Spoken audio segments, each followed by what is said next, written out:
Welcome to my channel, Advanced Learner Studio.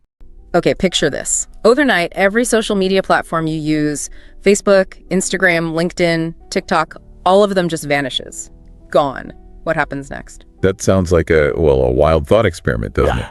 But it's actually a pretty profound way to understand how deeply social media is woven into modern life. The material we're looking at takes this exact scenario and explores the massive ripple effects. And that's our mission in this deep dive. We're going to unpack the potential fallout personally, professionally, and for society as a whole based on the analysis you've shared. It feels hypothetical, but the insights from this material are very real and can help you see just how much these platforms shape our world. Let's see what the analysis suggests would happen. So jumping right in, the immediate impact would hit us on a very personal level. Losing social media wouldn't just be inconvenient, it would feel like a significant jolt. Absolutely. What stands out in the material is the sheer psychological void.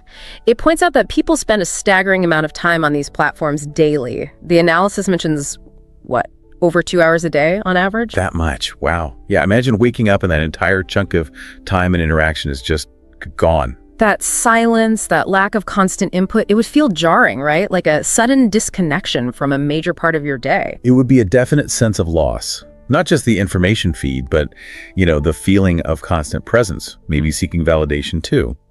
Those routines built around checking in the morning scroll, the quick peek at lunch, the endless evening feed, they'd leave a surprising emptiness. And for so many, social media is where they craft and project their identity. Photos, posts, likes, shares, it all builds a digital self. Without that canvas, the material suggests many would face a kind of digital identity crisis. Yeah, that question, who am I without my profile, could become very real. Right. For younger people, where likes and follows are often tied closely to self-esteem, the disorientation could be profound. But older users who used it to build personal brands or reconnect would also feel that void in their self-presentation. It seems like the material explores this idea of it being either a necessary emotional detox or potentially a difficult breakdown for some. That's the fascinating contrast, isn't it? For some, the relief could be immense, less comparison, fewer distractions, a lifting of anxiety from the pressure to perform online. But the analysis also highlights that many rely on these platforms for genuine support, connection, and just feeling seen. Right. Losing online support groups or friendships that primarily exist in that digital space, or even just access to accounts that provide valuable resources. For many, these platforms really serve as a lifeline. Taking them away could indeed feel like a significant form of isolation. But if the digital connection is gone, does the material suggest that forces a return to real-world connections? That seems like the major potential upside highlighted. Exactly. Imagine texts turning back into phone calls, coffee shops becoming places where people are actually looking at each other, not screens. Social activities might regain a different kind of importance, becoming the primary way to connect. It would take time to adjust, though, wouldn't it? Would we even, remember how to interact without the digital filter? That's a good question. Human social nature is incredibly resilient, though, and the analysis implies we would find our way. It might be awkward initially, but the fundamental human need for connection suggests we would adapt, and in doing so, potentially rediscover more authentic, in-person interaction. So the personal impact, according to the material, looks like an intense period of withdrawal and maybe disorientation, but with the possibility of finding a more grounded identity and deeper real-world connections on the other side.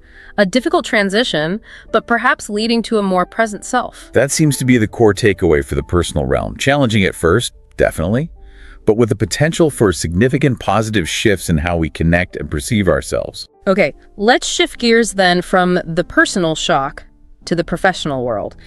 Because social media is far from just a personal tool. It's become, a critical piece of the business infrastructure. It really has. For many companies, it feels almost like a foundational element of their operations now. And the material makes it clear that its disappearance would trigger a massive marketing meltdown. Digital marketing, as it operates today, would pretty much collapse. Yeah, we're talking about billions invested annually in social media advertising that would simply evaporate. Influencer partnerships, brand awareness campaigns on these platforms, effectively gone. Businesses would face an enormous scramble to adapt. They'd be forced back to older methods like SEO, email, maybe even traditional advertising. Right, but they'd lose the incredibly granular targeting social media offered. That's a huge loss. Marketers would need a complete creative reset, relying far less on algorithms and far more on genuine engagement strategies, I suppose. And think about the entire industry built around influence. The material suggests influencer culture, as we know it, would essentially crumble overnight. Oh, absolutely. Influencers across fashion, tech, fitness, travel, their main platforms, their audiences, their revenue streams would just vanish. They'd try to pivot, sure, to things like podcasts or newsletters, but the audience landscape would be incredibly fragmented. Without the standard engagement metrics, the definition of influence itself would have to change dramatically. It's also been such a vital tool for small and local businesses. A lifeline, as the analysis highlights. Businesses relying heavily on platforms like Facebook Marketplace or Instagram Shops would need to return to grassroots methods. Leaning into their local community, building email lists, relying heavily on word of mouth. It would be a slower, more organic, more human process. So a significant challenge, but maybe leading to businesses more deeply rooted in their communities. Potentially, yes. More resilient in a different way. And internally within corporations, communication would face chaos. HR, brand strategists, PR teams, they'd need entirely new methods. Definitely. Social media has become a default for everything from crisis response to employee engagement to telling the brand story. Both internal and external communication strategies would require massive overhauls, according to the material. And one major area impacted is recruitment, right? Oh, losing LinkedIn specifically would be a colossal change, a game changer. It completely upends the recruitment landscape. Recruiters would return to more traditional methods, networking events, perhaps a resurgence of physical resumes, relying heavily on referrals. And for job seekers, networking and tangible qualifications might regain significant weight over just a polished digital profile. Maybe that's not a bad thing. Interesting thought. So the professional world, as the material suggests, faces significant disruption initially, but would ultimately adapt, leading potentially to business practices grounded more in real relationships, core competencies, and perhaps more innovative, less algorithm-dependent marketing. That seems to be the conclusion. A difficult adjustment period, certainly, but one that could foster more authentic and resilient business practices in the long run. Okay, now let's zoom out to the broadest level, societal impacts. Social media has fundamentally reshaped our culture, our politics, activism globally. Taking it away would trigger a truly seismic shift. It really would. The material points out that social media democratized information for good or ill, and also, let's face it, misinformation. Without it, traditional media outlets might regain substantial influence, which raises significant questions about who controls the public narrative. And things like protests, grassroots campaigns, or even revolutions that have utilized social media for organization and amplification, the analysis suggests they might face significant challenges without that platform. How would they organize? That's one side. But on the other hand, the material also suggests that misinformation, trolling, and political polarization that thrive in social media echo chambers could decrease significantly. So the question is posed, could a new, healthier balance emerge? Or would power simply shift to different gatekeepers? It's hard to say. And what about virality? No more trending hashtags, global dance crazes, or shared moments because everyone saw it on their feed simultaneously. The analysis suggests culture could become much more hyper-local. And that's seen as a potential positive, actually. Could local artists, musicians, and writers flourish, supported by their direct communities, rather than needing algorithmic discovery? Creativity might become more unique, less driven by global trends, and more by distinct local expression. A significant point raised in the material is the potential for a growing generation gap. Younger generations, particularly Gen Z and younger millennials who are digital natives, might feel genuinely lost without social media. While older generations, who lived much of their lives before these platforms existed, might adapt more readily. Remember life before the internet? Vaguely. But yeah, the difference in adaptation could be stark. Teachers, parents, mentors might find themselves guiding youth not just through life skills, but through basic offline social navigation that previous generations just took for granted. And education and awareness around critical issues, climate change, social justice, gender rights, social media has been a powerful tool for spreading these messages. How does that advocacy spread without it? Would it fade, or would it simply evolve? The material suggests traditional formats, newspapers, documentaries, books, local events could fill some of the gap. But the reach would be slower and less immediate, surely.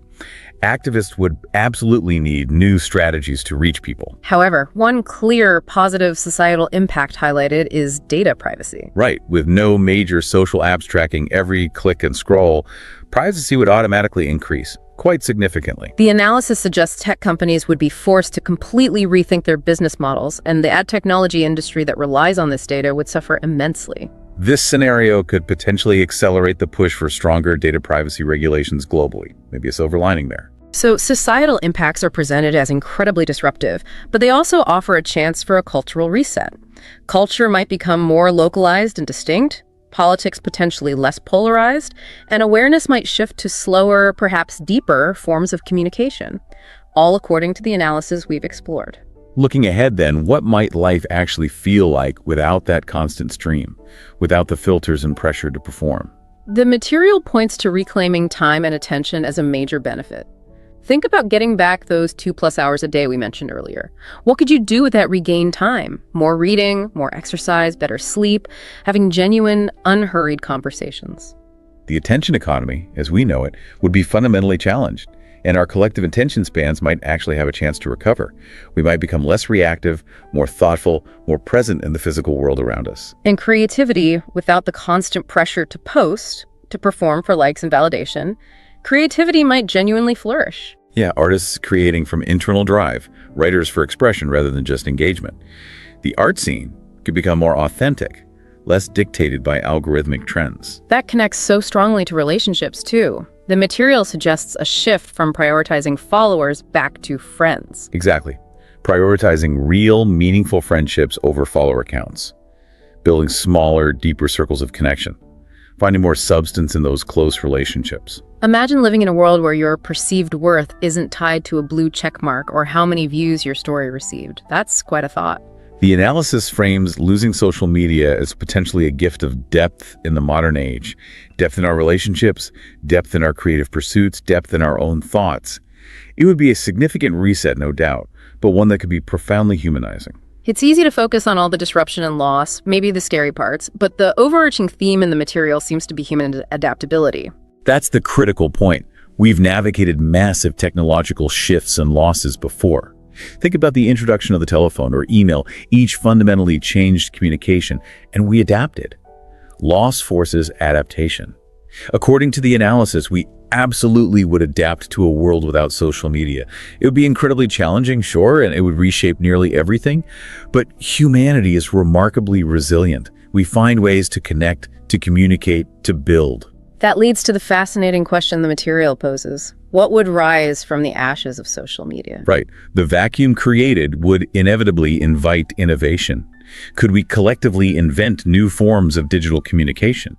Perhaps platforms designed from the ground up to be more ethical, less addictive, centered on genuine connection rather than just engagement metrics. Maybe we'd see a resurgence of older formats like blogs or online forums focused on specific interests, or maybe something entirely new would emerge, something combining the best aspects of digital connection with real-world interaction in ways we can't even envision right now. The material certainly points to that void being a fertile ground for innovation.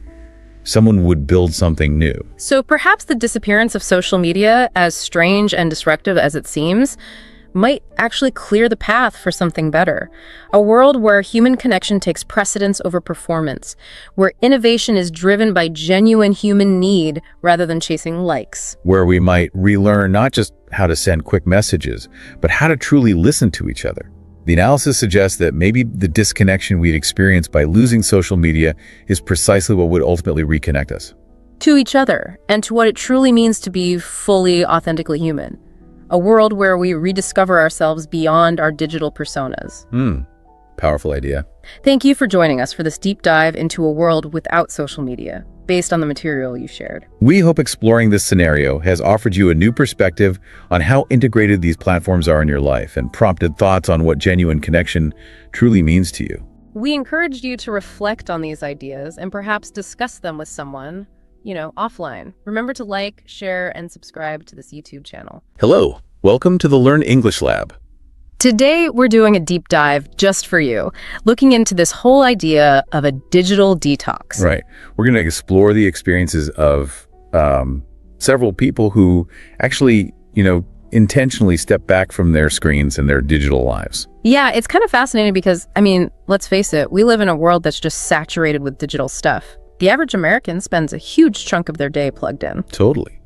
So this deep dive is really about digging into why taking a break from screens is becoming, well, almost essential for some people. We've gathered stories from, I think it's 8 different people, all trying this digital detox thing in really different places too. We're talking like lakeside cabins, deserts, mountains. Yeah, quite the range. We want to look at, what pushed them to do it, what the experience itself was actually like, and crucially, what changed for them afterwards. Exactly. It highlights this potential for real transformation when you unplug. So our goal here is to give you some insights into why this matters, how it can genuinely impact lives. And maybe, just maybe, give you some food for thought if you've ever considered, trying to disconnect a bit yourself. Okay, let's start with Sarah. She's 32, works in marketing in Chicago, constantly connected, right? Work, social media, the whole deal. Right. And she described feeling sort of hollow, like sleepless nights, lots of anxiety, especially during this big high-pressure campaign she was on. What was the trigger then? Well, she apparently saw a post online, ironically enough, about a digital detox retreat, and something just clicked for her. So what did she do? She booked a 3-day solo trip, a cabin up in Michigan's Upper Peninsula, specifically chose a place with 0 cell service. Wow, cold turkey. How did that go initially? Tough at first. She said the absence of her phone felt really, really strange, like a void. I can imagine. But then things shifted. She started noticing things, like really appreciating the nature around her, the lake, the stars, the forest. She started journaling, paying attention to sensory details. So shifting focus from the screen to the real world. Pretty much. It's like her attention recalibrated, moving away from that constant kind of fragmented digital input to something more whole, more calming. Research actually suggests that kind of attention can restore your cognitive batteries, so to speak. Interesting. And the outcomes for her? Long term? Yeah, she made real changes. Screen-free evenings became a thing, her sleep improved, focus got better, and she even said her friendships deepened. It sounds like that specific environment, the Upper Peninsula, Lake Superior, the woods, the stars. Yeah. It really helped facilitate that disconnection. Absolutely. The scenery wasn't just a backdrop. It was an active part of the process, helping her redirect that focus and just be present. Okay, next up. Michael, 45, tech entrepreneur in Austin. Always on his phone for work, which, started eating into family time. Yeah, his motivation was pretty direct. His daughter actually asked him if his phone was more important than her. Ouch. Oh, wow. That'll do it. Right. So he really wanted to be more present, more engaged with his family. Taking away the phones probably just fostered better face-to-face interaction, deeper listening, more empathy. So what was his detox plan? He organized a 5-day camping trip, Big Bend National Park, no cell service there, and the whole family agreed no devices. How did the family handle that? Any initial awkwardness? He did mention some, yeah. That initial phase without the usual digital crutch. But they pushed through. They did. And what's great is how they reconnected. Simple stuff, really. Hiking, playing board games, campfires, just looking at the stars together. That sounds amazing. And the impact afterwards. Pretty significant. They brought rules back home, like no phones at the dinner table, and started doing device-free weekends. And Big Bend. That landscape must have played a part too. The mountains, the desert, the river, the night sky. For sure. That kind of stark, dramatic beauty, so different from their everyday life, probably helped them break those routines and really engage with each other more deeply. Let's talk about Aisha next, 28, graphic designer, Seattle. She felt kind of addicted to Instagram. It was leading to self-doubt, creative blocks. Yeah, she actually read some research suggesting a detox could help align her actual self with her ideal self. She wanted to create art just for herself without needing that constant online validation. The dopamine loop, right? Social media likes and comments. Exactly. That intermittent reinforcement keeps you hooked. A detox helps break that cycle. So what did she do? A 7-day art retreat. Olympic National Park. So you've got the rainforest, the coast, the mountains. Disconnection was encouraged. She just focused on sketching, painting, immersing herself in nature. And did it work? Did it unblock her creativity? It sounds like it really did. That incredibly diverse scenery in Olympic National Park, all those sights, sounds, smells. It seemed to just fuel this artistic rebirth for her. It's a big shift from just staring at a screen, right? Definitely a richer sensory input. Totally. She rediscovered her creative spark, cut way back on social media, and even had successful art shows afterwards. It really shows how getting away from the digital noise and into a rich environment can unlock things. That's right. No distractions meant she could truly observe and connect, and that fed directly into her art. Okay, let's move on to Raj. 40 years old, corporate lawyer, New York City, high-stakes career, always connected, heading for burnout. Yeah, his wake-up call was pretty serious, a stress-induced panic attack. His therapist actually suggested the digital detox. So how did he approach it? He went for something quite intense, a 10-day silent retreat in the Catskill Mountains. No tech at all, and no talking. Wow, silence and no screens? That must have been a lot. He admitted it was intense, yeah, especially at first just being alone with his own thoughts unfiltered. But did he find some peace? He did, through meditation, walking in nature, doing yoga. He said that the tranquility of the Catskills, the forest, the meadows really helped him heal and reflect. You know, the part of your brain dealing with focus and decisions, the prefrontal cortex, it gets tired from constant digital stuff. A detox gives it a break. Makes sense. What changed for him long term? He started meditating daily, cut down on device use in the evenings, got back into hiking, just felt more present overall. It really highlights how removing both digital and social noise can create space for some deep reflection and building healthier habits. Indeed, it forces you inward in a potentially very productive way. Then there's Elena, 21, college student in Boston, feeling swamped by online classes, social media. Focus and grades were suffering. Right, classic student pressures amplified by the digital world. A professor actually recommended she try disconnecting. She just wanted to study without constantly being pulled away by notifications. Where did she go? A 3-day solo trip to Acadia National Park in Maine. Limited cell service there too. You've got the coast, Granite Peaks, Jordan Pond, beautiful spot. Did she struggle with wanting to check her phone? Oh yeah, she said the urge was strong initially. Very strong. But the environment helped. That mix of rugged and calm scenery. It seems so. Hiking, studying by the pond, looking at the stars. She found her focus improved dramatically while she was there. And the results stuck. Apparently so. Better productivity, better grades, less anxiety, and just feeling more present day to day. Another case where changing the environment, specifically reducing connectivity, directly impacts focus. Definitely. It clears the mental clutter. Okay, number 7 is Javier. 35, freelance photographer based in LA but nomadic. He felt he had to be on social media constantly for his portfolio, but it was burning him out. His story has a cool twist. His motivation wasn't planned. His phone actually died while he was in the Sahara Desert, and he realized he felt free.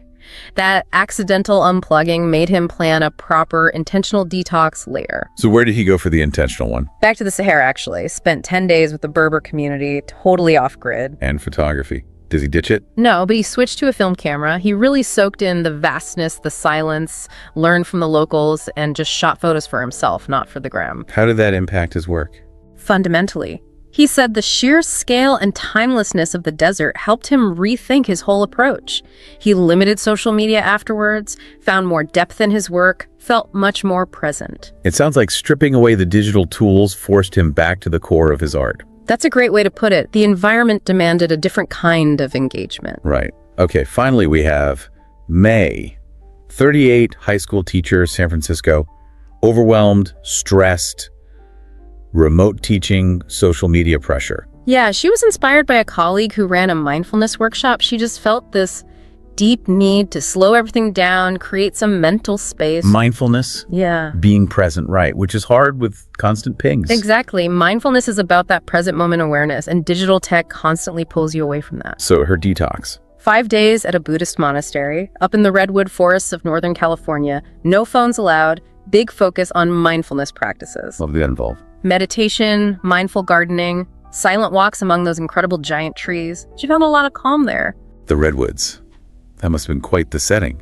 So majestic and quiet. Absolutely. She said the grandeur and serenity were key to finding that inner peace and presence. She committed to mindfulness afterwards, meditates daily, limits screen time. Huge improvement in her teaching and just general well-being. It's amazing how the place itself can really foster that sense of calm and detachment from digital noise. For sure.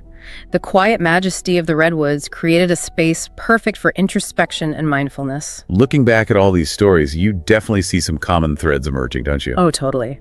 That initial discomfort when unplugging seems almost universal. Right. But then That feeling gives way to relief, almost liberation. Yeah, that initial struggle really shows how baked in these digital habits are. But the relief afterwards, it shows there's something powerful about letting go. And nature, it keeps coming up as this powerful ally in the process, providing so much sensory richness that it fills the gap left by the screens. Definitely. The richness of the natural world, sights, sounds, smells, it's a compelling alternative to the often flat, fragmented digital experience. And the benefits people reported were really concrete, weren't they? Yeah. Better focus, stronger relationships, creativity sparking again, less stress, just feeling more there. And it's important to note, this isn't just anecdotal. Research backs this up. Studies show digital detox can improve sleep, lower anxiety, strengthen social bonds. It really seems like being intentional about it, setting clear goals, having boundaries, that's crucial for getting the most out of it. Yeah, that intentionality gives it structure. It helps you stick with it and focus on what you actually want to achieve by disconnecting. Thinking about the science behind it, it's pretty wild how screen time messes with our brains, isn't it? The reward systems, sleep hormones, social comparison. Absolutely. Those constant little dopamine hits, the blue light affecting melatonin, seeing everyone's highlight reel online, it takes a toll mentally and physically. And the detox seems to work by just calming things down, reducing that sensory overload, letting mindfulness creep back in. Essentially, yes. It gives the brain a chance to rest and reset, reducing that constant stimulation and allowing for more presence and awareness. We mentioned studies showing lower stress, better sleep, even brain scans suggesting the prefrontal cortex actually recovers a bit. Right. And that green exposure, just being in nature, is scientifically linked to lower cortisol, the stress hormone, and better moods. Of course, it's not one size fits all, is it? Everyone's different. For sure. Individual needs, circumstances, personality, they all play a role. Customization is key. So, if someone listening is thinking about trying this, what are some practical first steps? Well, first, figure out your why. What do you hope to gain? Defining your goals is super important. And maybe don't go for a 10-day silent retreat right off the bat. Probably not. Starting small is good, gradual disconnection, maybe screen-free hours, or a tech-free day. Choosing a supportive setting seems helpful too, ideally somewhere in nature, based on these stories. Definitely. And setting clear boundaries, letting people know you'll be offline, that helps manage expectations. And having other things to do, right? Enjoyable offline activities. Crucial. Fill the time with things you actually like. Hobbies, exercise, reading, spending time with people face-to-face. And yeah, brace yourself for that initial discomfort, that urge to check your phone. It'll likely happen. And then afterwards reflect. What worked, what didn't? How can you integrate some of it long-term? Exactly. That reflection and adaptation piece is what makes it sustainable, turning a temporary detox into lasting habits. But we should acknowledge the challenges too, that discomfort can be a real barrier. It can. And for some jobs, let's be honest, completely disconnecting is just not practical. There's also the potential for feeling isolated, especially if your main communities are online. That's a valid concern. It's about finding balance, isn't it? Technology is part of modern life. Maybe those hybrid detoxes are more realistic for many, like limiting certain apps or specific times a day. That could be a more sustainable path for a lot of people. It acknowledges the value of tech while setting healthy limits. Going back to the settings, the Sahara, the Redwoods, Big Bend, it's so clear the scenery wasn't just pretty, it was actively doing something. Absolutely. These places were catalysts. They provided sensory experiences that help people disconnect from tech and reconnect with themselves and the world. Natural settings reduce stress, sharpen focus, just by engaging our senses differently. Yeah, that shift from the often artificial buzz of screens to the natural rhythms and details of an environment can be incredibly grounding. And those real-world sensory experiences, the smell of pine, the sound of waves, the vastness of a desert, they fill that void left by the screen, making it feel rich, not like deprivation. Totally. Nature offers a tangible, fulfilling alternative to the often overwhelming, abstract input of the digital world. It's interesting, too, that this isn't just happening here. Digital detox is global, right? With local flavors. Yeah, you see it everywhere. Shinrin-yoku, or forest bathing in Japan, retreats in Arctic Sweden, ashrams in India, outback experiences in Australia. It points to a universal need, maybe, to find some balance with technology. I think so. These different cultural approaches all highlight the power of stepping back, wherever you are. So the experiences of Sarah, Michael, Aisha, and all the others really drive home the benefits of intentionally hitting pause on our digital lives. Their stories show the real potential for gaining clarity, strengthening bonds, sparking creativity, improving well-being. Whether your goal is better focus, deeper relationships, more creativity, or just finding a bit more peace, unplugging offers this amazing chance to reconnect with ourselves and with the world around us. It really encourages a more mindful, intentional way of living, letting technology serve us rather than rule us. So maybe something to think about for you listening. What resonated from these stories? Is there one small step you could maybe take to bring a little more balance to your own tech habits? Even tiny, consistent steps towards disconnecting can make a surprising difference over time. Well, thank you for taking this deep dive with us today. If you found this exploration insightful, please do like, share, and subscribe to this YouTube channel. Hello, welcome to the Learn English Lab. Today, we're diving into something that feels like it's really captured the zeitgeist: minimalism. But we want to go beyond, the surface of just decluttering and explore the profound ways this approach to life impacts our minds and our emotions. Absolutely. It turns out it's about so much more than just a tidy home. Right? We're going to examine how this philosophy, which really emphasizes living with intention, prioritizing quality over quantity, and cultivating a sense of inner peace, stands in contrast to the often overwhelming nature of modern life. Yeah, that constant stream. Think about the constant stream of information, sheer volume of possessions we tend to accumulate. It's a lot. And the core idea we're going to unpack, I suppose, is how deliberately reducing the non-essential, whether that's physical stuff, the constant digital noise, or even some of the emotional baggage we carry. Yeah, that too. Can actually create more room for what truly matters. Clarity, a sense of purpose, and, well, a deeper feeling of well-being. It's fascinating to consider that the growing interest in minimalism isn't happening in a vacuum. It's very much a response to the pressures of the 21st century. It makes sense. We're constantly bombarded with information, dealing with financial stresses, and facing countless decisions every single day. Right. It was eye-opening to learn that a significant majority of adults report experiencing chronic stress linked to these very factors. And when you think about the sheer number of advertisements we're exposed to daily, thousands upon thousands, And it's alongside the vast amount of things the average person owns, it's easy to understand that feeling of being completely swamped. Completely. Minimalism in this context offers a genuine sense of freedom. It's about consciously choosing to step away from that feeling of being constantly overwhelmed. A way out, almost. Sort of. Now, this desire to simplify isn't a completely new phenomenon, of course. That's a great point. It's interesting to look at some of the historical roots that inform minimalism. This isn't just a, trendy idea that popped up recently. Not at all. You can see echoes of it in ancient philosophies, like Stoicism, which emphasized self-control and inner virtue, or Buddhism, with its teachings on detachment. Right, and even groups like the Shakers, historically known for their simple and functional designs, contributed to this underlying idea of simplicity. So it has deep roots. It does. And what's particularly compelling now is the very real way that clutter affects our mental state. Yeah. This isn't just about how a space looks. It has tangible psychological consequences. Absolutely. There's research out there that clearly links cluttered living environments to elevated levels of stress hormones, particularly in women. That cortisol connection, yeah. When you consider the constant visual stimulation and the way it competes for our attention, it's no surprise that it can hinder our focus and contribute to feelings of unease. And we shouldn't forget about the digital realm either. Digital clutter. Those endless notifications, overflowing inboxes, the constant pull of social media also takes a toll. Oh, definitely. Studies have shown that excessive digital input can actually reduce our capacity for working memory quite significantly. Maybe up to 15%, some research suggests. Wow, 15%. That's a powerful insight. It really highlights how these seemingly minor digital distractions can collectively strain our cognitive resources. They really add up. On the other hand, it seems that when we simplify our surroundings, we experience a positive shift. Indeed.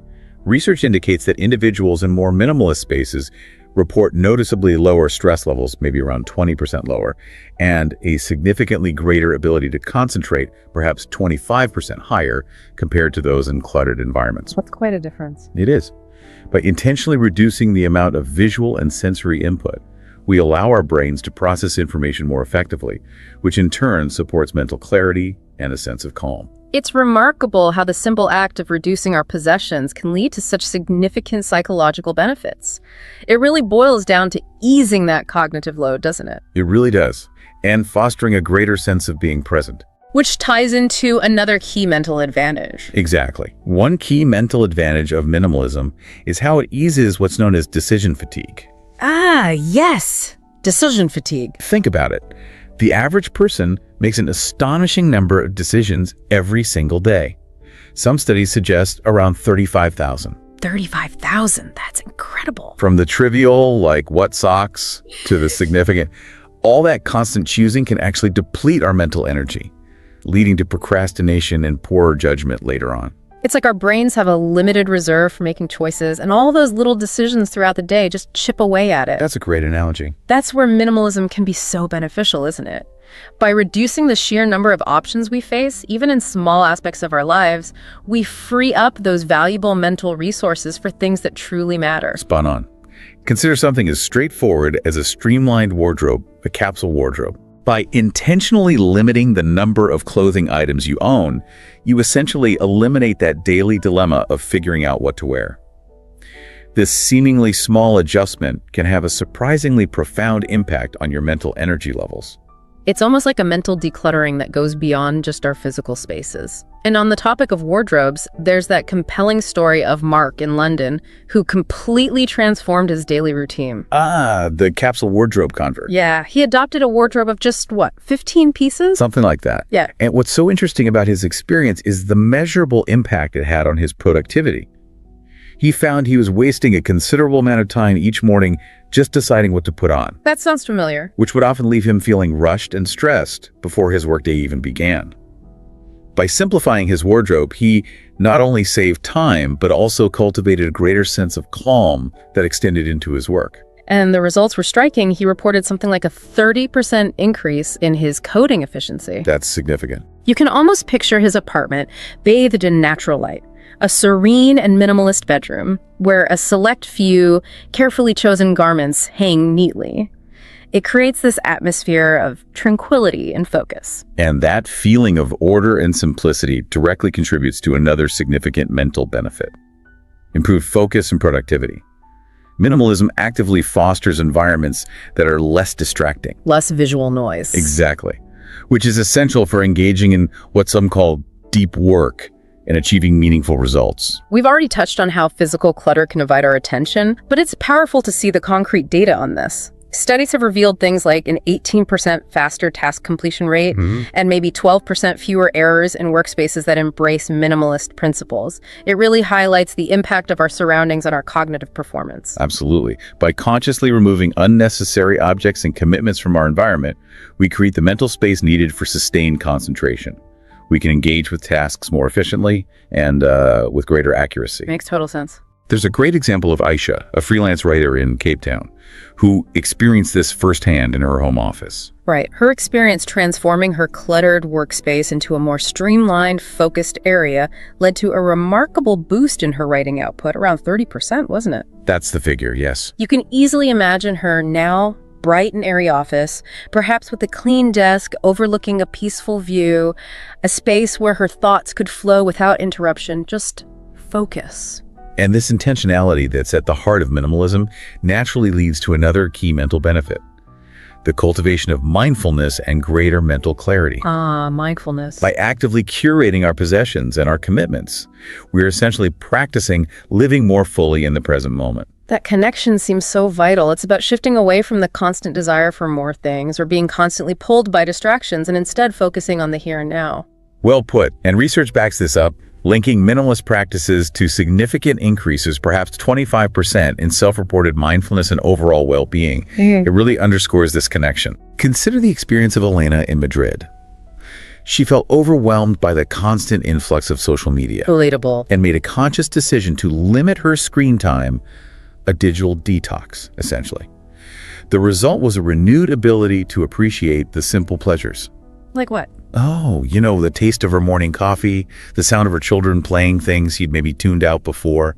It brought a deeper sense of presence in her daily life. It paints this lovely picture of her home in the evening, softly lit, devices put away, just enjoying time with her family. A powerful reminder of how minimizing digital noise creates space for genuine connection. And inner peace, yes. Furthermore, minimalism plays a significant role in reducing anxiety by fostering a greater sense of control. Control, okay. How so? Well, in a world where we often feel like we're at the mercy of external factors, taking charge of our immediate environment through minimalist principles can be incredibly empowering. Right, making active choices. Research has shown that decluttering our physical spaces can lead to a noticeable reduction in anxiety symptoms, maybe by 15% for those with generalized anxiety. By actively deciding what to keep and what to let go of, we are essentially taking concrete steps to shape our own mental state. Taking back some agency. You got it. There's a compelling example of Hiroshi in Tokyo, who found that organizing his living space helped him gain control over his anxiety. How did that work for him? Living in a small apartment filled with unnecessary belongings kind of mirrored the internal chaos he was experiencing. By embracing minimalism, letting go of a significant portion of his possessions, he cultivated a sense of order. Order in the home, order in the mind. Something like that. It helped alleviate his anxiety and create a more tranquil space for practices like daily meditation. It's inspiring to envision his compact apartment, maybe with its clean lines and minimal furnishings, filled with a sense of calm that reflects his newfound inner peace. So, we've explored the powerful ways minimalism impacts our mental well-being. Decision fatigue, focus, mindfulness, anxiety reduction. But its influence extends even further into our emotional lives, doesn't it? It certainly does. The emotional benefits of minimalism are truly transformative. We're talking about fostering feelings of gratitude and contentment, strengthening our relationships, and building greater emotional resilience. Let's start with gratitude. Our constant exposure to consumer culture often fuels a desire for more, which can leave us feeling perpetually unsatisfied. The never enough cycle. Exactly. It's interesting how minimalism offers a counterpoint to this by shifting our focus toward appreciating what we already have. That's a critical point. Studies have highlighted a clear link between minimalist practices like owning fewer possessions and increased feelings of gratitude and overall life satisfaction, maybe a 20% jump in some cases. Wow. There's a touching story of Priya in Mumbai who experienced this shift in perspective. Tell us about her. Her journey involved moving away from striving for material success towards discovering contentment in a simpler way of life. By letting go of the pursuit of high-end possessions and embracing minimalism, she found happiness wasn't about accumulating more, but about appreciating the simple joys, like her morning routines, time with loved ones. You can picture her simpler home, filled with warmth and gratitude, a stark contrast to the anxieties of her previous focus on material wealth. A real shift in values. Absolutely. And minimalism's influence goes beyond our relationship with stuff. It also profoundly impacts our connections with others. Oh, so, with people. By encouraging us to be more intentional about our commitments and our time, it allows us to focus on nurturing deeper, more meaningful relationships instead of spreading ourselves too thin. That idea of simplifying our social circles to create space for more meaningful connections really resonates. Quality over quantity again. Right. Research suggests a link between having a more intentionally curated social life and increased satisfaction in our relationships, perhaps a 30% increase. It underscores the value of depth in our connections. So less surface level stuff. You could say that. There's a wonderful example of James in Sydney who realized this. By consciously reducing his involvement in numerous networking events and prioritizing quality time with his family. He chose family over networking. And he did. And he found it helped rebuild and strengthen his familial bonds. It shows how minimalism can help us refocus on what truly matters in our relationships. It creates a heartwarming image of their family dinners, maybe, filled with genuine connection and laughter in a home that isn't cluttered with distraction. Just being present with each other. It's about being truly present, not just with ourselves, but also with the people we cherish most.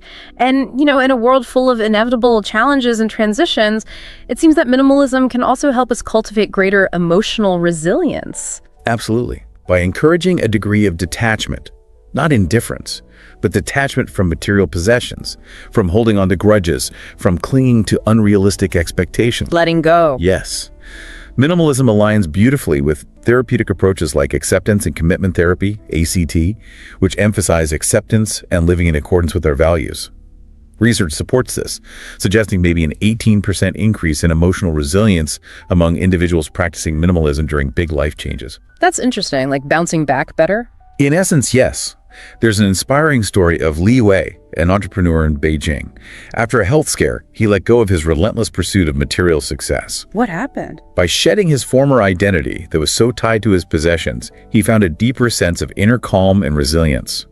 It's symbolized by his small, thoughtfully curated bookstore, a place of peace and purpose. Wow. It really underscores the idea that true wealth isn't just about what we own. Not at all. It's in our inner resources, our ability to navigate life's inevitable ups and downs with grace. Finally, it's important to acknowledge the role minimalism can play in emotional healing. Healing, how does that connect?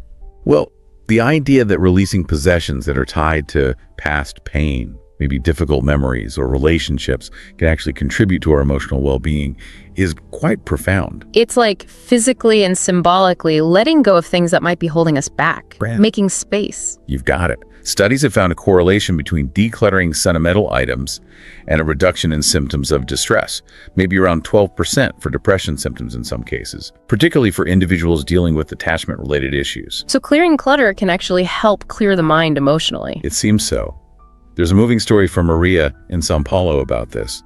She experienced a real sense of emotional release by letting go of mementos from a past relationship. What was the outcome? It helped create a brighter, more open living space that mirrored her own journey toward a new beginning.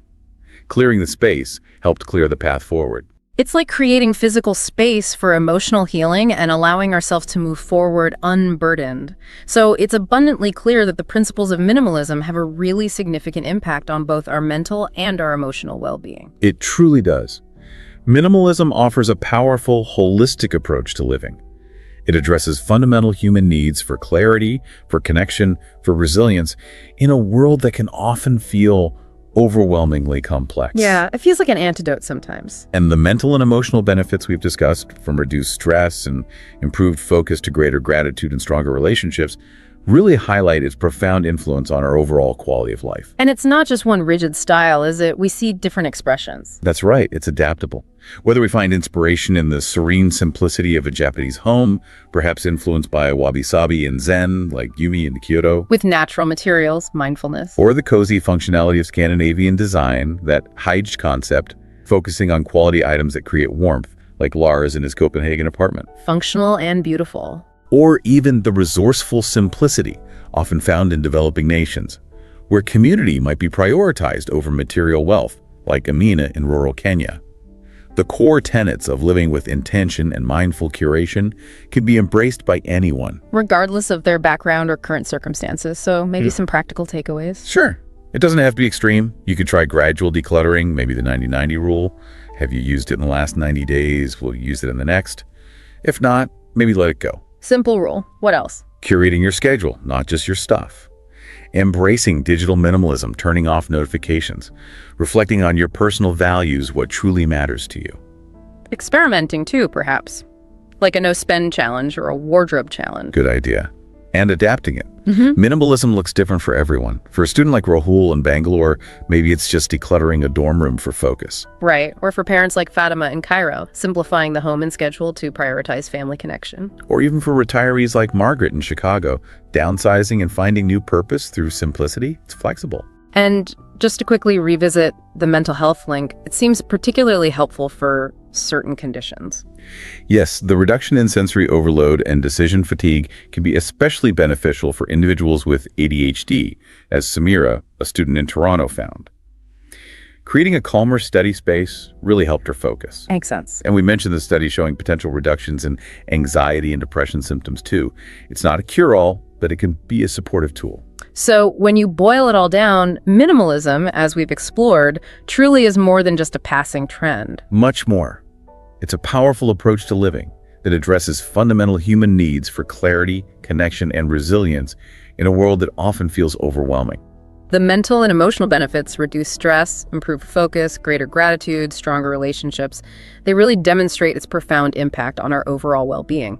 Whether inspired by Japanese simplicity, Scandinavian function, or resourceful living elsewhere, the principles of intentionality and mindful curation can be applied by anyone, anywhere. So ultimately, we encourage you listening to consider how even small steps towards a more minimalist approach might create more space and perhaps more peace in your own life. Just starting small can make a big difference. If you found this deep dive insightful, please like, share, and subscribe to this YouTube channel for more explorations into fascinating topics. Hello, welcome to the Learn English Lab. And welcome back. Today, we're diving into something I think many of us wonder about. Can art actually, heal psychological wounds? It's such an intriguing question, isn't it? I mean, humans have made art forever, but looking at it as a real tool for healing emotional pain, psychological distress, that's what we're exploring in this deep dive. Right. We've looked into some material to see, well, if and how different kinds of art might help people recover. What does the evidence actually suggest? Yeah, so we'll be touching on the psychology, maybe even a bit of the brain science. Definitely. And some really moving stories, plus practical ways. You might even try some of this yourself. Okay, let's get into it. Where does this healing potential even start? It feels like it must connect to what's happening in our brains, right? Absolutely. And what's striking is how art isn't just like a mood booster.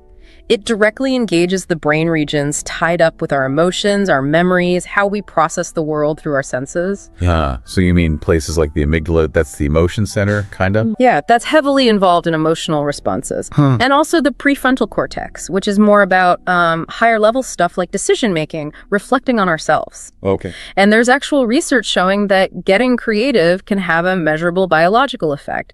It can lower stress hormones like cortisol. Oh, wow. How much? Well, some studies suggest by up to 25%, which is pretty significant. And that doesn't just feel good. It actually promotes relaxation and helps the brain become more flexible, neuroplasticity. Which is key for healing trauma, right? Yeah. That ability to change. Exactly. It's vital. Plus, creative activities stimulate something called the default mode network, the DMN. Okay, what's that? It's linked to introspection, like thinking about ourselves, mind wandering, and things like drawing or sculpting. They let you process difficult feelings without words in a safe way. Ah, so it gets around the need to articulate something really painful. Precisely. It can lessen the emotional punch of tough memories. It's like combining verbal and nonverbal processing to integrate the experience. Sometimes that's called dual representation. I can imagine the physical act itself must be quite grounding, too. It really is, especially tactile arts, working with clay, knitting, that sort of thing. It engages your senses, your motor skills. Pulls you into the now. Yeah, it anchors you in the present. That helps with mindfulness and cuts down on that endless loop of negative thoughts, rumination or anxiety about the past or future. And there's solid evidence for this neurologically. Yes, a big analysis of studies confirmed that these art-based approaches genuinely improve connections in the brain areas linked to regulating our emotions. So it's not just a feeling, there's a physical basis. That's fascinating. And this isn't always just about picking up a paintbrush on your own, is it? There's a formal approach. Art therapy. Right. Art therapy, that's a recognized field. It basically combines psychotherapy principles with creative expression, but it's guided by a trained therapist. So using things like drawing, painting, sculpture. Exactly. To help people explore thoughts and feelings that might be subconscious or just too difficult, too painful to talk about directly. It's like offering a different kind of language. It really is. And that nonverbal element is key. The space is meant to be completely non-judgmental. Which must be so important. Hugely. Especially for trauma. There was a study with veterans, for instance, that showed art therapy significantly cut down PTSD symptoms by about 30% over time. 30%? Wow. Yeah.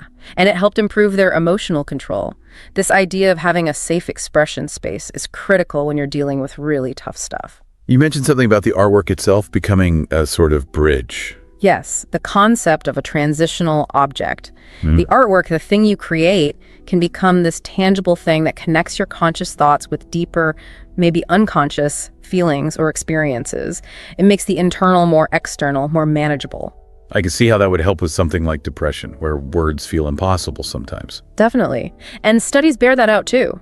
One found art therapy helped improve depressive symptoms for a big chunk of participants, like 65%, and the effects were comparable to other kinds of therapy.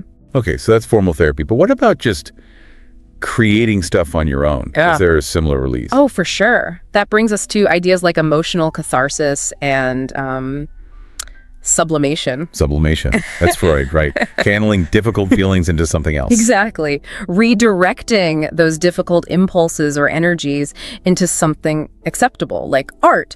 And catharsis is that feeling of release, letting go of pent-up emotions through the creative act itself. Like if you're furious, maybe painting something really chaotic and angry. Precisely. It gets it out of you, externalizes it. That can really diffuse its power. Carl Jung also talked about art's role in integrating the conscious and unconscious. Think of creating mandalas. That focused drawing can help reconcile inner conflicts, bring a sense of wholeness. And this doesn't just happen in big dramatic art pieces. Not at all. It happens in everyday creativity too. Things like journaling, writing poetry. Expressive writing? Yeah. Research shows that expressive writing can lessen anxiety and depression symptoms because it helps you process what you're feeling. Art, in its many forms, can become this safe space for your inner world. Okay, this is where it gets really powerful, I think, hearing how this actually plays out for real people. The material had some amazing stories. Let's talk about Maria and her mural.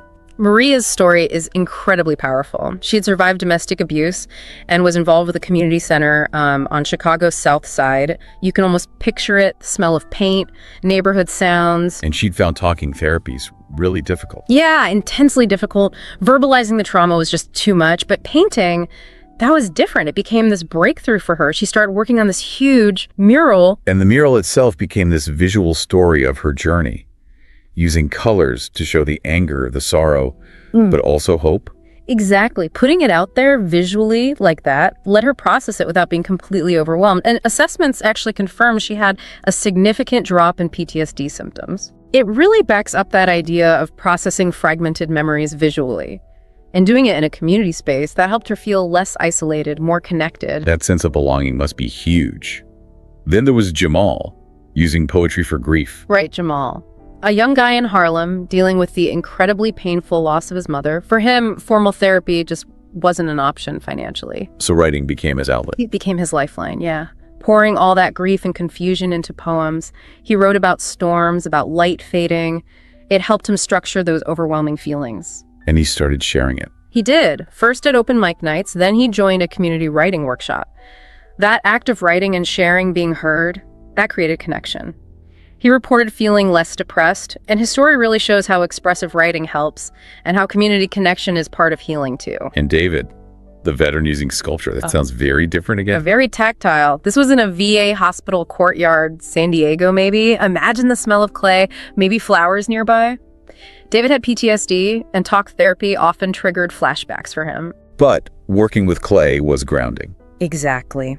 The physical act of shaping the clay anchored him in the present moment. It helped reduce the anxiety, the flashbacks. And he made a specific sculpture. He made one symbolizing protection.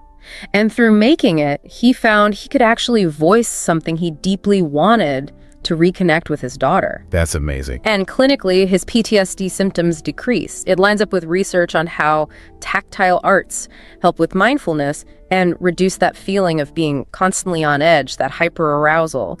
The whole garden became a collective healing space, too. Then Amina, the refugee using photography.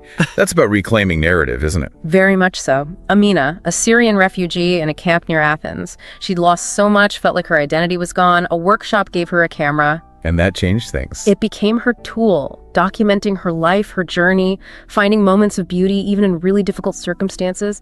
Choosing what to photograph gave her back a sense of control, of agency. Telling her own story. Right. And her photos helped her process things, but they also built community in the camp and even got attention from aid workers. She felt less anxious, more empowered.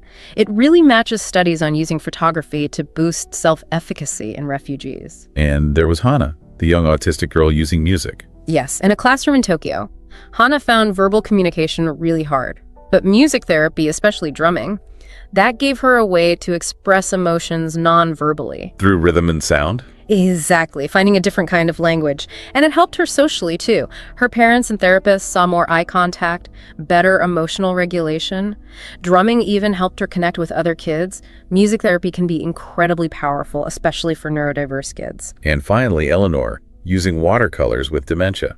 In a care home in London, Eleanor had early-stage dementia. Painting with watercolors sometimes sparked these moments of real clarity for her. The act of painting anchored her. It seemed to. And the colors, the process, it would trigger memories, maybe from her childhood, that she could then share. Creating connection. Precious moments of connection with staff, with family. They noticed she was more engaged, less agitated. And research does support art therapy for improving well-being and even some cognitive function in dementia patients. The paintings gave her pride and gave others a window into her world. These stories are just incredible. They really bring those mechanisms of healing to life. Maybe we can quickly recap those core ways art helps. Sure. So first, there's self-expression and, importantly, identity reconstruction. Trauma or mental illness can really shatter your sense of self. Art lets you explore that, express it, and start rebuilding or redefining your own story. Like drawing mandalas helping with integration. Exactly. And just making choices in your art colors. Subjects that restores a sense of agency, which is huge if you've felt powerless. You're rewriting your narrative in a way. And connection, that came up in almost every story. Definitely. Social connection and community. Art directly fights the isolation that often comes with psychological wounds. Things like community murals, choirs, they build shared experience, trust, belonging. Studies show group art reduces loneliness and improves social skills. That choir example with heart rates synchronizing, that's wild. It really shows that deep connection. Art is a powerful social glue. And mindfulness, you mentioned that earlier too, getting lost in the process. Yes, mindfulness and flow states. That feeling of being completely absorbed in creating something where time just disappears, that's flow, it pulls you into the present, stops the rumination. Even simple things. Yeah, even repetitive things like knitting or doodling can induce a meditative state. Research confirms art boosts mindfulness. And lastly, the power of symbols. Crucial. Symbolic processing and metaphor. Art lets you explore really big, scary feelings indirectly. A storm for turmoil, a bird for vulnerability, sunshine for hope. You know? It makes it safer to approach. Exactly. It creates a bit of distance from the raw emotion, making it more manageable to look at and understand. It helps access subconscious stuff safely. This all feels intuitive, but it's not entirely new, is it? People have used art therapeutically for ages. Oh, absolutely. Its roots are ancient think rituals, cave paintings maybe.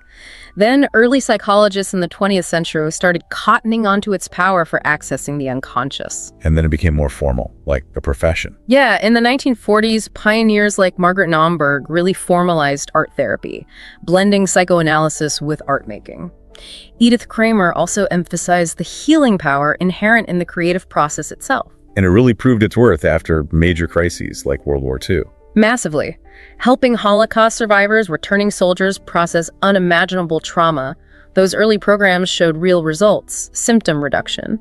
Now it's recognized globally, with professional bodies pushing for it to be integrated more into healthcare. But despite all this potential, it's not always easy, right? There must be challenges. For sure, it's not a magic bullet. Access is a huge one.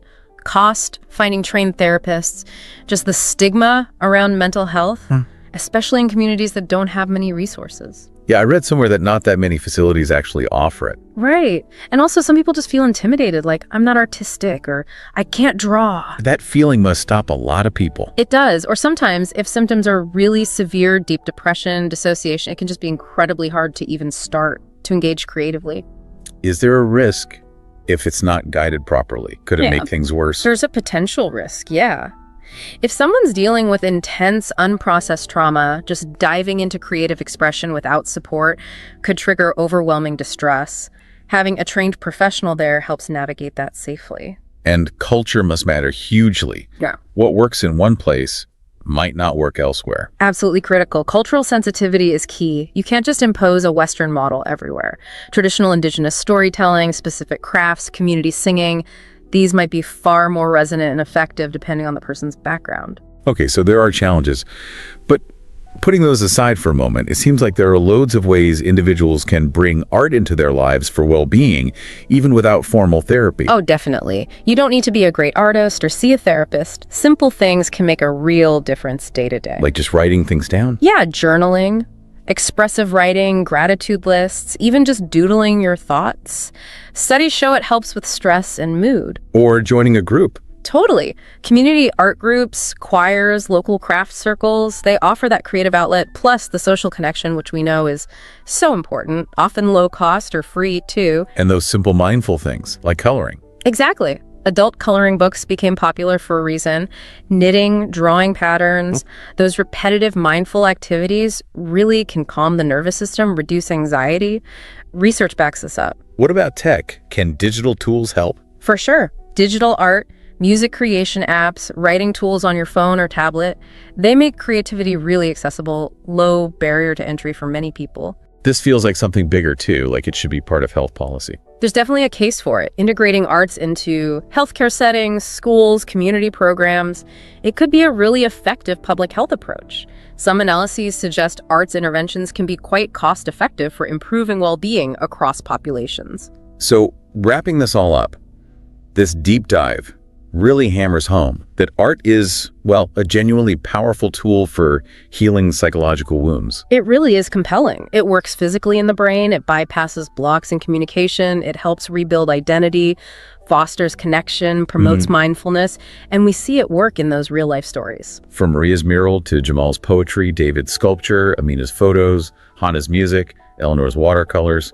it just shows the incredible range of art's power across so many different situations and challenges. Yeah, and while we have to acknowledge the challenges, access, cultural fit, the fundamental potential of art to, mend the psyche seems undeniable. It's way more than just decoration or entertainment. It definitely makes you think about art's deep role in our resilience as humans. Maybe its healing power is hiding in plain sight, in places we don't always expect. How could you, personally, tap into a bit of that? If you found this deep dive useful or interesting, please do like, share, and subscribe to this YouTube channel. The modern world, it often feels like, well, just a constant deluge, doesn't it? A relentless stream of notifications, endless content scrolling past, and just accumulating more and more stuff. Yeah, it's a lot. It's overwhelming. It can leave us feeling, fragmented, stretched thin. Definitely. Scattered, almost. Okay, let's unpack this then. What if there were, really powerful, accessible ways to cut through all that noise?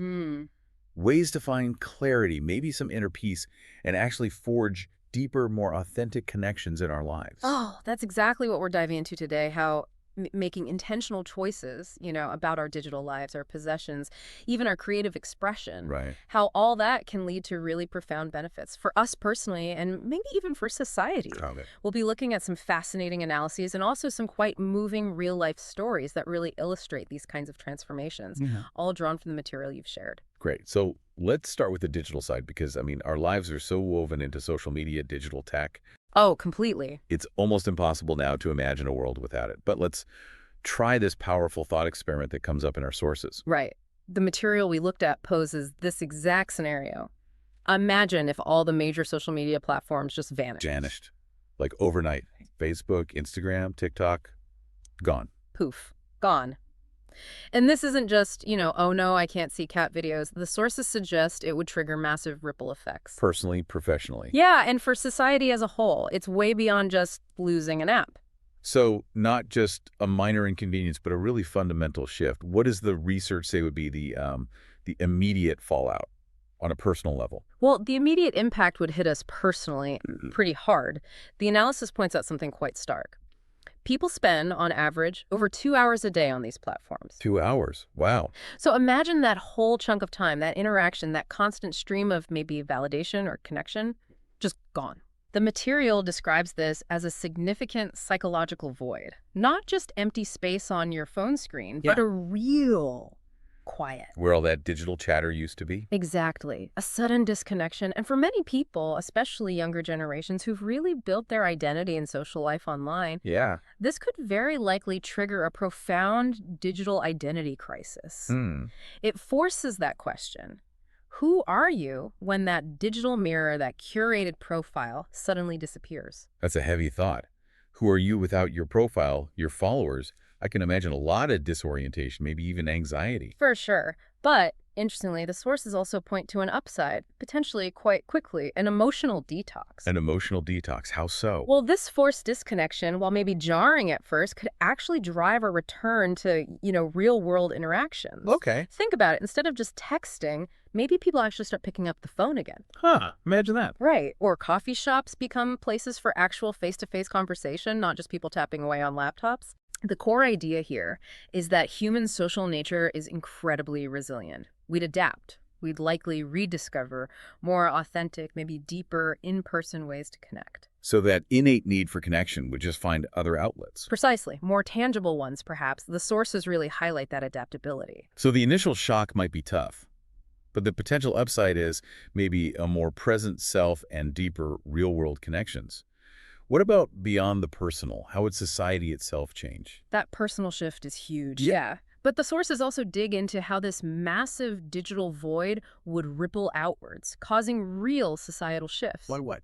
Well, one clear, immediate positive the material points to is data privacy.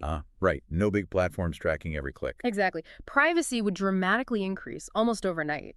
But maybe more profoundly, this vacuum wouldn't last. Nature abhors a vacuum, right? True. It would inevitably invite innovation. And this isn't just wishful thinking. History shows that when a dominant communication method disappears, new things emerge. So what might emerge? We could see new digital platforms, perhaps designed to be more ethical, less addictive, or maybe even a resurgence of older, more intentional communication methods like blogs or forums, but adapted for a post-social media world.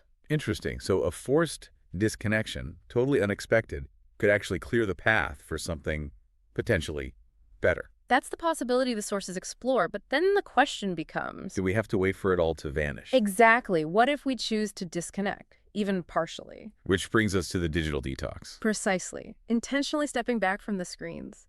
And the material we reviewed is full of compelling stories of people finding real transformation, not just like a temporary break. And I bet that initial feeling, that unplugging moment, is pretty universal, like a withdrawal. What does the research say about that reaction? And how do people push through? Oh, it's absolutely universal. Almost everyone describes some initial discomfort, right? A real void, maybe even a strong physical urge to check their phone. Because those habits are so deep. So deeply ingrained. They've literally rewired pathways in our brains for that constant input. But what's also consistent across these accounts is that this feeling, this initial discomfort, it often gives way to immense relief, liberation even. Okay. And what helps bridge that gap? One common thread, almost like a prescription in these stories, is the crucial role of nature. Nature again. Yeah.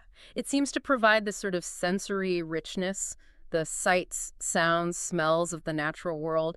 It effectively fills the gap left by the screens. So it doesn't feel like deprivation, but like Yeah. fullness. Exactly. It makes the experience feel rich, not empty. It's like a fundamental recalibration for the senses and the mind. That makes total sense. Nature is an incredible reset. Can you share some of those real stories, the ones that illustrate this? Absolutely. Let's talk about Sarah. She's a marketing professional living in Chicago. Okay. And she was really struggling, chronic anxiety, couldn't sleep properly. Her solution, or attempt, was a 3-day solo trip to a cabin way up in Michigan's Upper Peninsula, 0 cell service. Wow, cold turkey. Total cold turkey. And without the phone buzzing, she found herself actually noticing things. The trees, the lake. She started journaling. It helped her recalibrate her attention span. And did it stick? That's the key. She brought back a new habit. Screen-free evenings, and the results. Significantly improved sleep, better focus at work, and she felt her friendships got deeper, more present. That's a powerful example. A short, intense detox creating lasting change. Exactly. Then there's Michael. He's a tech entrepreneur down in Austin. Right. His phone use was seriously eating into family time, to the point where his daughter actually asked him if his phone was more important than her. Oof. That's a wake-up call. Huge wake-up call. So he organized a 5-day family camping trip, Big Bend National Park, strict rule, no devices allowed for anyone. How'd that go? The transformation, he said, was dramatic. They actually reconnected. Hiking, playing board games, campfires, real interaction. Nice. And they brought that commitment home. Device-free dinners, device-free weekends became their new norm. It wasn't just the trip, it was the ripple effect. I love how nature isn't just a pretty backdrop in these stories. It feels like an active participant. It really does, almost like a co-therapist, as you said. And one more, Aisha, a graphic designer in Seattle. Okay. She felt genuinely addicted to Instagram. And paradoxically, it was crushing her creativity, feeding self-doubt. Her solution, a 7-day art retreat. Olympic National Park, rainforest, coast, mountains, the whole deal. Focused entirely on sketching and painting, off-grid. An artistic reset. She called it an artistic rebirth. Yeah. It completely unblocked her creativity. She came back, drastically cut down her social media use, and subsequently had really successful art shows. She directly credits that week in nature. These stories are incredibly compelling. They show real impact focus, relationships, creativity. What's the science saying? What makes this stuff really interesting for someone listening? Well, the science absolutely backs this up, and how it works is fascinating. Constant screen time messes with our brain's reward systems, Yeah. the dopamine hits, and it disrupts sleep hormones like melatonin. A digital detox basically calms those systems down. It reduces sensory overload. Gives the brain a break. It lets the prefrontal cortex, that's the bit responsible for focus, planning, decision-making, actually recover. And being in nature, what scientists sometimes call green exposure, Yeah. is directly linked to lower levels of cortisol, the main stress hormone, and just generally better moods. The brain literally gets a chance to breathe and reset itself. So choosing to disconnect, even for a bit, can lead to this profound personal recalibration. But this idea, this intentionality, simplifying, Yeah. it's not just about screens, is it? The sources suggest it goes wider. Exactly right. Mhm. The digital detox idea connects beautifully to a broader philosophy that the material explores: minimalism. Okay, minimalism. It's essentially about living with intention, prioritizing quality over quantity, cultivating inner peace by reducing external noise. So it's a response to. It's framed in the sources as a direct, really powerful response to the, quote, overwhelming nature of modern life. Not just the info deluge, but also the sheer volume of physical possessions we gather, and the constant decisions we have to make every single day. It's about cutting through that clutter. That makes so much sense. I think most of us feel the weight of too much stuff, physically and mentally. What's the actual cost of that clutter, according to the research? The cost is surprisingly significant. Physically, research clearly links cluttered homes, cluttered environments to higher levels of stress hormones like cortisol. That stress chemical again? And it hinders focus. Think about trying to work at a messy desk. Digitally, it's similar. Endless notifications, overflowing inboxes, that stuff can reduce our working memory. Our mental scratch pad. Exactly, by up to 15%. That's not just annoying. It's a measurable hit to our ability to think clearly right now. Wow, 15% just from digital clutter. That's huge. So how does minimalism help us get that clarity and focus back? Primarily by reducing what's called decision fatigue. Decision fatigue. Yeah, the idea that our capacity for making good decisions gets worn out over the day. The average person apparently makes something like 35,000 decisions every single day. 35,000. That's staggering. Isn't it? So minimalism streamlines choices. Take Mark in London, mentioned in the sources. He adopted a 15-piece capsule wardrobe. 15 items. 15 items. It completely eliminated his daily "what should I wear" dilemma. And he reported a remarkable 30% increase in his coding efficiency at work. Just from simplifying his wardrobe. And a greater sense of calm, he said. Then there's Aisha in Cape Town, a freelance writer. She transformed her cluttered workspace into this really streamlined, minimalist office. And the result. A 30% boost in her writing output. Less visual noise, less sensory distraction, basically creates space for deep work. Deep work, right. And it cultivates mindfulness, too. By limiting screens, curating possessions, you naturally become more present. Like Elena in Madrid, who consciously cut screen time and found herself really appreciating simple things again, like her morning coffee. A deeper sense of presence. These numbers are striking 30% jumps in efficiency, output. It really shows tangible benefits. Beyond productivity, though, how does minimalism impact us emotionally, our resilience? Oh, it creates a profound shift there, too. For one, minimalism tends to increase gratitude. How so? Because it shifts your focus from always striving for the next thing the more to appreciating what you actually have. Like Priya in Mumbai, who moved away from chasing material success, found real contentment in a simpler life. Studies suggest that shift can correlate with up to a 20% jump in overall life satisfaction. Wow. It also strengthens relationships. When you're more intentional about your time and commitments, you naturally create space for deeper connections. Makes sense. James in Sydney, for example, he consciously cut back on tons of networking events, prioritizing quality time with his family instead. The sources note this helped rebuild and strengthen those bonds significantly. That's lovely. And finally, it can even be part of emotional healing. Letting go of possessions tied to past pain, difficult memories, that can be incredibly cathartic. Releasing the past physically. Exactly. Maria in São Paulo experienced this profound sense of emotional release by clearing out mementos from a tough relationship.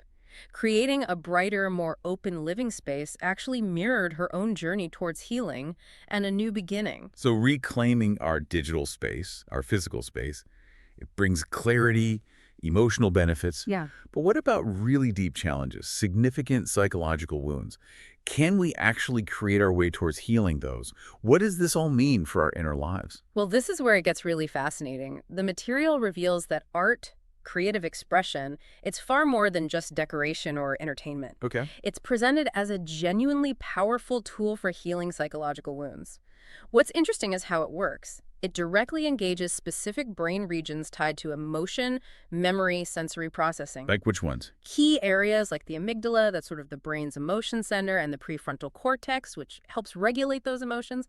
Art gets them talking to each other, essentially. So it's not just a feeling, there's a real biological process happening when we create. Absolutely. Creative activities can actually lower stress hormones, like cortisol, by up to 25% in some studies. 25%. Yeah.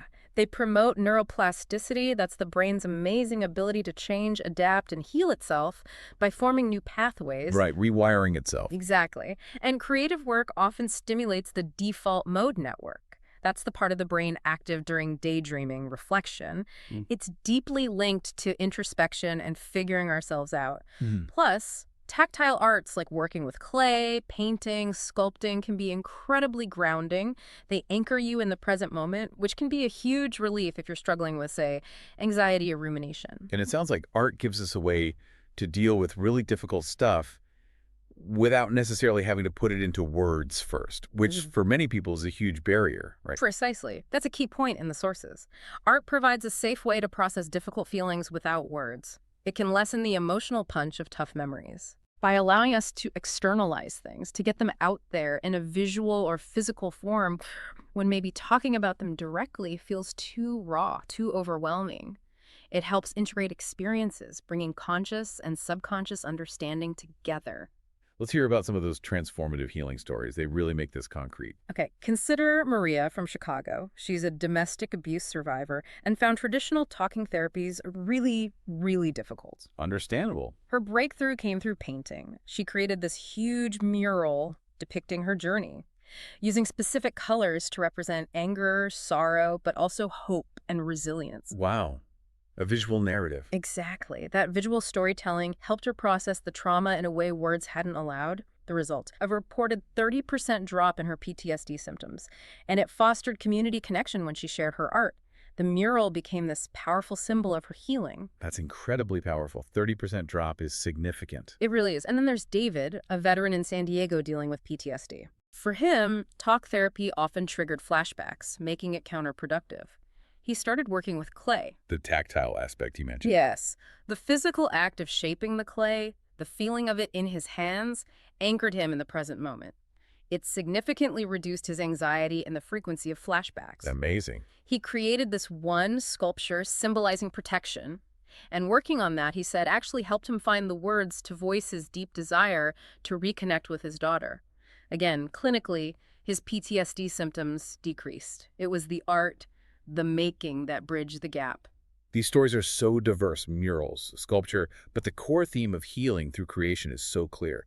If we connect this to the bigger picture, what are the underlying mechanisms making art therapy so effective? Oh, these stories really highlight several core mechanisms. First, art facilitates crucial self-expression and what psychologists call identity reconstruction. Rebuilding your sense of self. Exactly, which is vital when trauma shatters your sense of who you are. Second, it fosters social connection and community, like with Maria's mural. Group art settings actively reduce loneliness. Right. Third, it induces mindfulness and flow states. That feeling of being totally absorbed where time disappears, that's incredibly therapeutic, offering a break from internal pain. That flow state, yeah. And finally, it enables symbolic processing and metaphor. Art lets us approach big, scary feelings indirectly, through symbols, making them feel more manageable and less threatening. So for you, the listener, reflecting on all these powerful paths, digital detox, minimalism, creative expression, where might you even begin to explore this in your own life? It can feel like a lot. It can, but you definitely don't need to go to extremes overnight. Start small. Maybe first, define your why. Why are you seeking more clarity or connection? What feels overwhelming right now? Get specific. Yeah. Then try gradual disconnection, maybe screen-free evenings, or dedicate just one tech-free day a week to start. See how it feels. Embrace nature. Even a short, mindful walk in a local park counts. Pay attention to the sounds, the sights, the smells. Use your senses. Exactly. Set clear but realistic boundaries with your devices. Maybe no phone at the dinner table, or for the first hour you're awake. Small steps. Small, achievable steps. Consider expressive writing. Just journaling your thoughts can be powerful. Or maybe join a low-pressure community art class or craft group. The key thing really is intentionality. Being deliberate about it. Yes. Yeah. And finding a supportive setting, which, as we've seen again and again in these sources, is so often found profoundly in the natural world. So the material we've explored today, it suggests that stepping back from the digital noise, embracing simplicity, channeling creativity. Yeah. It isn't just about, feeling a bit better. No, it seems much deeper than that. It's about finding real clarity, building genuinely deeper connections, and maybe rediscovering what it really means to be, well, authentically human in a world that constantly demands performance and distraction. It's easy to focus on the disruption change drinks, right? Like the social media disappearing idea. But what consistently shines through these sources is human adaptability. That resilience we talked about. Exactly. We find ways, we connect, we communicate, we build, even when the old ways close off. So the final thought maybe is, what new, perhaps better forms of connection with yourself, with others, with the world around you, might you foster in your life, starting today, leaning into that innate adaptability we all have?